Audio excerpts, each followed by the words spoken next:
الرحیم۔ السلام علیکم۔ تمام دوستوں کو چینل میں خوش آمدید کہتا ہوں۔ دوستو، طالوت کی بادشاہی کا واقعہ سماعت کریں، انشاءاللہ آپ کے علم میں اضافہ ہوگا۔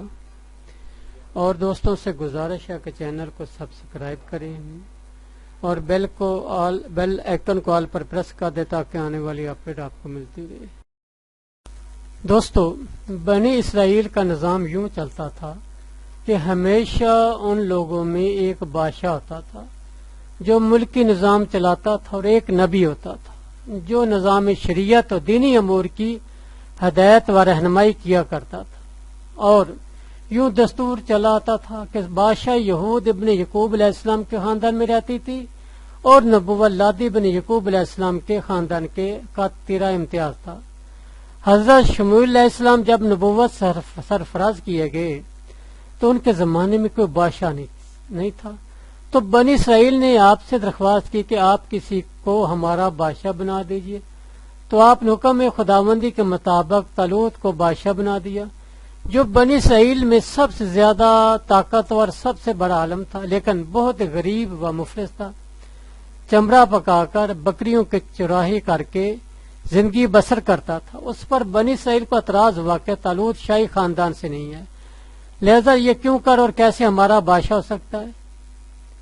اس سے زیادہ تو بادشاہت کے حقدار ہم لوگ ہیں، کیونکہ ہم لوگ شاہی خاندان سے ہیں۔ پھر طالوت کے پاس کچھ زیادہ مال بھی نہیں ہے، ایک غریب و مفلس انسان بلا تخت شاہی کے لائق کیوں کر ہو سکتا ہے؟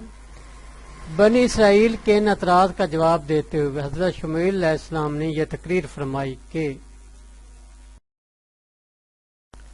فرمایا اسے اللہ نے تم پر چن لیا اور اس علم اور جسم میں کشادگی زیادہ دی، اور اللہ اپنا ملک جسے چاہے دے، اور اللہ وسعت والا علم والا ہے۔ اور ان کے نبی نے فرمایا اس کی بادشاہی کی نشانی یہ ہے کہ آئے تمہارے پاس تابوت جس میں تمہارے رب کی طرف سے دلوں کا چین ہے۔ چنانچہ تھوڑی ہی دیر کے بعد 4 فرشتے صندوق لے کر آ گئے اور صندوق کو حضرت شموئیل علیہ السلام کے پاس رکھ دیا۔ یہ دیکھ کر تمام بنی اسرائیل نے طالوت کی بادشاہی کو تسلیم کر لیا، اور آپ نے بادشاہ بن کر نہ صرف انتظام ملکی سنبھالا بلکہ بنی اسرائیل کی فوج بھرتی کر کے قوم عمالقہ کے کفار سے جہاد بھی فرمایا۔ ذکر قرآن مجید میں فرماتے ہوئے اس طرح ارشاد فرمایا، جس کا ترجمہ یہ ہے کہ اور ان سے ان کے نبی نے فرمایا کہ بے شک اللہ نے طالوت کو تمہارا بادشاہ بنا کر بھیجا ہے۔ بولے اسے ہم پر بادشاہ کیوں کر ہوگی، اور ہم اس سے زیادہ سلطنت کے مستحق ہیں، اور اسے مال میں بھی وسعت نہیں دی گئی۔ فرمایا اسے اللہ نے تم پر چن لیا اور اس علم اور جسم میں کشادگی زیادہ دی، اور اللہ اپنا ملک جسے چاہے دے، اور اللہ وسعت والا علم والا ہے۔ اور ان کے نبی نے فرمایا اس کی بادشاہی کی نشانی یہ ہے کہ آئے تمہارے پاس تابوت جس میں تمہارے رب کی طرف سے دلوں کا چین ہے،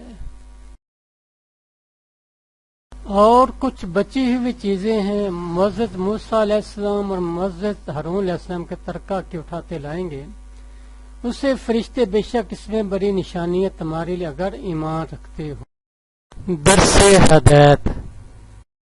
اس واقعہ سے جہاں بہت سے مسائل پر روشنی پڑتی ہے، ایک بہت ہی واضح درس یہ ملتا ہے کہ اللہ تعالیٰ کے فضل اور اس کی نوازش کی کوئی حد نہیں ہے۔ وہ چاہے تو چھوٹے سے چھوٹے آدمی کو منٹوں بلکہ سیکنڈوں میں بڑے سے بڑا آدمی بنا دے۔ دیکھ لو، حضرت طالوت ایک بہت ہی کم درجے کے آدمی تھے، اور اتنے مفلس تھے کہ یا تو دیگر تھے جو چمڑے کو دباغت دے کر اپنی روزی حاصل کرتے تھے، یا بکریاں چرا کر اس کی اجرت سے گزر بسر کرتے تھے، مگر لمحہ بھر میں اللہ تعالیٰ نے انہیں صاحب تخت و تاج بنا کر بادشاہ بنا دیا۔ اس واقعہ سے اور قرآن مجید کی عبارت سے معلوم ہوا کہ جسمانی توانائی اور علم کی وسعت بادشاہی کے لیے مالداری سے زیادہ ضروری ہے، کیونکہ بغیر جسمانی طاقت و علم کے نظام ملکی کو چلانا اور سلطنت کا انتظام کرنا تقریباً محال و ناممکن ہے۔ اس سے ظاہر ہوا کہ علم کا درجہ مال سے بہت بلند تر ہے۔ دوستو اللہ حافظ، دعاؤں کی درخواست۔